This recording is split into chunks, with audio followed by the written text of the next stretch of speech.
productigan RG plus waa aniga fitamiinka aan ugu jecelahay fitamiinada aan iibiyo qof aanan siin RG plus maba isoo marin ba aniga maanta haddii 100 customer ah ay bishaas ila soo xiriiraan waa inay 99 RG plus cabtaa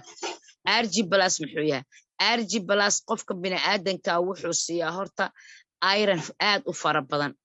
waxaa ku jira waxyaabaha skinka qurxiyo waxaa ku jira bariga hore waxaa ku qoraan jirtay hadda way joojiyeen page-kaas xilligii company-ga aan soo galay 2500 oo milligram oo vitamin D3 ah inuu ku jiro hadda waxaa laga dhigay 62 inuu ku jiro oo vitamin D ah waxaa ku jira vitamin D aad iyo aad u fara badan waxaa ku jira iron-kaagi waxaa ku jira folic acid oo qurxinta skinka ah waxaa ku jiro waxyaabaha waxaa ku jira biotinki oo quruxdiya waxaa ku jiro oo aad ka helaysaa vitamin B ku jira maasha Allah tabaarak waana vitamin B complex plus argina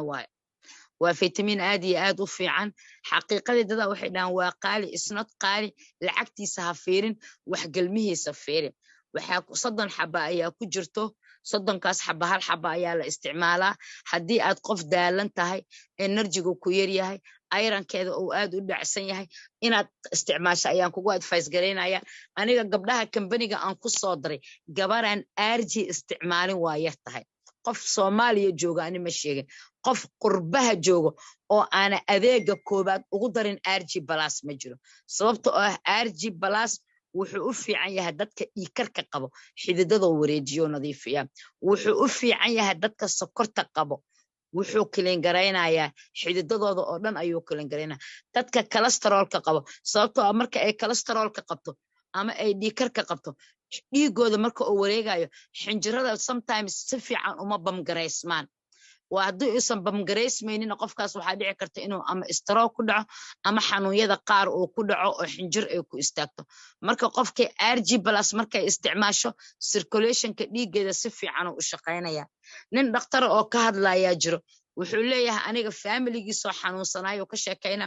wuxuu example u soo qaadanaa baaga garbage-ka lagu qaado oo vitamin ay wadan jireen oo ku leeyahay laakiin RG plus kaliya markay qaateen wixii oo dhan way tuureen wayna ka reesteen insha Allah qolkan soo dhigi doona marka RG plus waa vitamin aad iyo aad u fiican waa vitamin B complex waaye waa vitaminka oo dhan oo la isku geeyay hal xaba loogu talagalay qofka maalintii inay isticmaasho aniga ay laag subaxii markaan quraacday inaan cabo maalintaas oo dhan si aan energy badan u helo oo focuskayga u shaqeeyo maasha Allah tabaarak waxa kale uu u fiican yahay ninka ragga ahna uu u fiican yahay stamina-hiisu kordhiyaa energy badanna wuu siiyaa aad iyo aad ayuu u fiican yahay